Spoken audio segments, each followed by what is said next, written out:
Hi, everyone. Bob Bordone here, along with my book co-author, Dr. Joelle Salinas. Hi, Joelle. Nice to see you. Hello. We are here in part two. For those of you who didn't join us last week, we are here really talking about our new upcoming book, which is available for pre-order now. It's called Conflict Resilience: Negotiating Disagreement Without Giving Up or Giving In.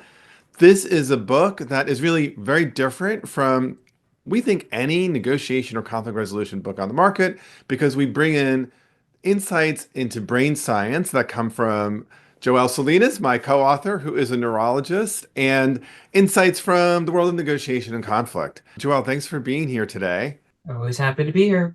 Yeah, we're going to talk a little bit about the book, but I think the way I love to get into this with you, Joelle, is to share with you an experience I had from a friend. This is about a month ago, and Mm-hmm. it was really a post-election discussion That's tough. between Discussion. That yeah, sounds yeah, charged fight already. discussion. Yeah, it wasn't pretty, right? I mean, it was a post-election discussion between actually my friend was talking to me about this, and it was with Uh-huh. him and his partner that, shall we say, did not go well.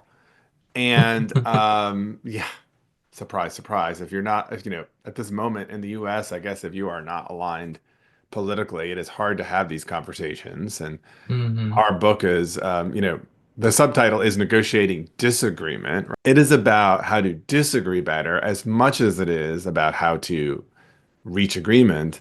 I'd love to get your thoughts on this because, the discussion was really more of a venting session originally, Uh-huh. with my friend then saying, "What should I do?" Uh-huh. And Well, what happened? yeah, so basically, I think this was a point counterpoint discussion where at some point relatively early in, my friend's partner just said, "I don't want to talk about this anymore." What do you mean it's over? And my friend was frustrated and kept pushing, and it caused his partner to basically completely shut down. It struck me, I mean, my friend was looking for advice on what to say, but Mm-hmm. it occurred to me that there's a big piece in our book around a concept that we call conflict tolerance that to me suggested that it was less about even the disagreement around the facts or what to say and more about this idea. And I'm kind of curious, maybe you need some more but data, but what your reaction to that is. Gosh, yeah, when the desire to shut down when you're going back and forth, and there's clearly you're disagreeing on points of view. I mean, it's a very normal reaction, right? You feel the discomfort. You're not going to go anywhere. This person might just be kind of fishing, right, to just prove you wrong. And it's a very normal reaction to shut it down, to say, like, this is it, I've had enough.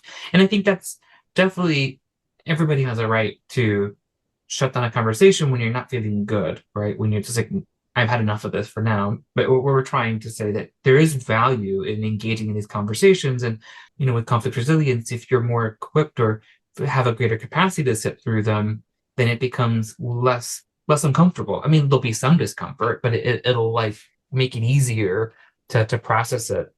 Yeah, I think the point about conflict tolerance is like how do we recognize what's going on, and then how do we hold the discomfort that's going on? Yeah, I mean, it was interesting. Like as I listened, I mean, I very much affiliated, I think, with my friend, and I've been in this Hmm. situation before where like I'm experiencing this as, a fun debate. Like let me like Hmm. let's get into it. And then I'm surprised when the other person is like offended, pissed off, annoyed, or otherwise ends the conversation. I think that actually what was going on maybe and is that my friend's experience of what was happening was pretty different from Yeah, what his spouse was thinking. I think his spouse was actually experiencing the interaction as a high conflict event, yeah, and I think my friend was experiencing it as, I mean, obviously there's a lot people have very strong views and different views on the politics of Mhm. the day, but was still felt like, well, like we're spouses who are just having a conversation around differences. Why are you acting that way? And I'm curious, like, I mean, to the degree you think that that assessment is accurate, Joelle, what like might be Mhm. going on in the brain as somebody who is like my friend, just being like, this is fun. Like, what is going Yeah. on in the brain of the other person who's experiencing this as a high conflict event? Well, based off of your past experiences you've had growing up, your brain is kind of learning how to label and experiences around you.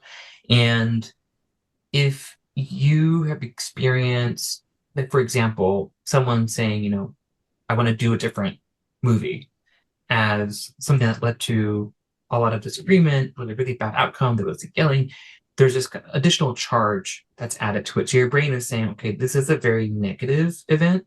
It's also saying this is a very important event to pay attention to. But that's experience, that kind of memory that you have built up about what is conflict and kind of how bad the conflict will be and how careful to be around it will be very different from another person's experience.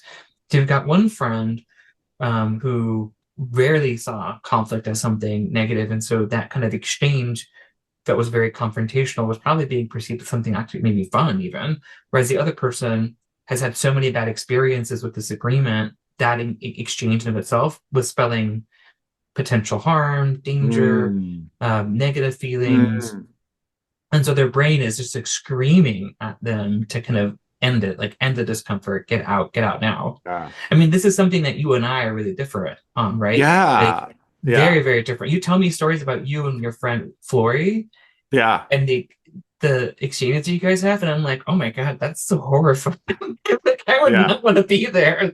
And for me, it's like nothing, I mean, but I do think, I mean, I think what like what you're saying is incredibly helpful. And kind of my sense in talking to my friend was like, well, what advice could I give him? And it'd be interesting. Maybe I'm gonna, because I affiliate with that. Like, we're not even in a fight. What are you doing? Maybe I'll Yeah. offer kind of the kind of advice we would give in our book on this. And it'd be great then to hear from your perspective like Hmm. what someone in the other position who's experiencing this kind of high conflict, what kind of move they can make to manage it. Hmm. Like I would say my thinking and my what I suggested to my friend was that I don't think the issue is that your spouse doesn't want to engage in a conversation with you. I Hmm. think the issue is that there's something about the way you are doing this and that Hmm. the first thing you need to do is to, you at the risk of it being really meta, actually have a conversation about what the experience is like for your spouse and Yeah. what it would look like to have a successful conversation around some areas where you really don't see eye to eye and are unlikely to Hmm. land on a shared viewpoint, how that conversation could go well for both of you. So instead of just giving up or saying you won or saying they cut out or feeling Hmm. disappointed, like there is a conversation there. It's just almost prerequisite to getting into the issue. But I'm Yeah. curious I if mean, you were, yeah, obviously, go ahead. yeah, it's a super awkward conversation to have, but I think the point is relevant in that you want to take a pause when you're in that situation to consider that kind of labeling of what's going on for yourself and also try to investigate what's going on in the mind of the other person. Do they think the exchange is a comfortable one or an uncomfortable one? I think this is also kind of key to being able to kind of name the situation, right? That begin to kind of get us out of these parts of our brain that are very focused on fight, flight, negative experiences, salience, the limbic system, and more towards these more deliberative kind of frontal lobe kind of based networks. And just calling it out, like you said, talking about the behavior, kind of that pattern and how it's experienced can, I mean, it's vulnerable, right? Vulnerability is important in this kind of work, but it also Mhm. lets the other person know that it's not the content of what they're saying, it's possibly how they're saying it or how the dynamic is playing out. Yeah. Yeah. So the kind of coaching that you would give the spouse then is, it sounds like almost to raise their own awareness of what's going on and then find some way to kind of name that experience. Right. I mean, the example that I gave of you and I getting into conflict which has never together, because happened. yeah, never, never. I mean, it would help me because I generally will, I'll be pretty leery about conflict, right? Mm. I'm always thinking everything is like potential conflict Yeah, that yeah, I would yeah. want to kind of broach it with you and say, when you ask me many questions one after the other, it makes me feel like it's an interrogation, which gets me flustered. Yeah, And I wonder if it'd be better to take a pause and do one point at a time. yeah, yeah, Or whenever you raise your voice as you're talking to me about something that you're unhappy with, it makes me feel uncomfortable, attacked. It would be helpful to maybe keep our voices at a level place, at least to get the points out and learn a little bit more about what it is specifically that you're dissatisfied with, so that way I can better address it because I don't want you to be dissatisfied. Um, I also want to be able to problem solve with you, but I can't do that until I get out of that kind of emotional, like very high kind of distress state. yeah, totally. No, I think that's right. And I think what's one of the kind of insights I think that I hope would be a takeaway on this is that often I feel like people are in negotiation or in conflict about the wrong thing. Like they can't even have a good conversation on their different view on fill in the blank, immigration, who should do the dishes, where we should go on vacation, because they haven't actually had the negotiation about how are we each experiencing the interaction, what feels like stressful and threatening conflict versus healthy discussion, and somehow like finding that way to negotiate the way in which you can engage the issues is a first step toward being conflict resilient with, in this case, your partner or your friend. Maybe a takeaway for your viewers might be just for homework.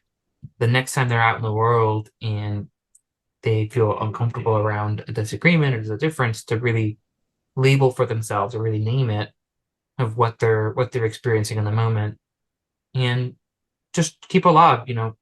What situations, what people, what times of day are they more likely to experience something as a high or low kind of threat, kind of conflict. Amen. I love that. One of the key lessons from our book, becoming more aware of yourself and naming it. So I'm going to name that our time today has come to an end. Joelle, this is really, really fun. Friends, if you have not subscribed to this channel, please do so. Please like this video. Please ring the bell. Even more, please do us a big favor and go to the website conflictresiliencebook.com. Please pre-order our book. Please share this with friends and family. It comes out on March 18th. We promise you it will help you get better with your conflict tolerance. We promise you, if you try, it will help improve your relationship with your spouse, your friends, and everyone in your life. Thanks for watching. See you soon. Bye now. Okay, pre-order now and keep watching. Click, click, click.